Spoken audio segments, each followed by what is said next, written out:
આજે આવું થવાનું હતું એ મને પણ નથી ખબર. આજે તો આવી ગયા ભાઈબંધના ઘરે અને ભરી લીધી શાકભાજીની થેલી.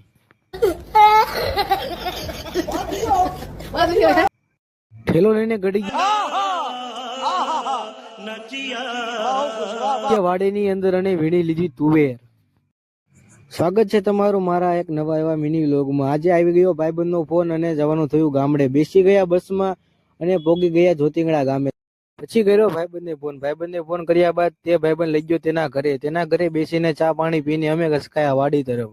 પછી તો પોગી ગયા ભાઈબંધની વાડી જઈને બોલી દીધી બાકા જીકી. કુવેરના તો લુંખા ટેંગાતા હતા.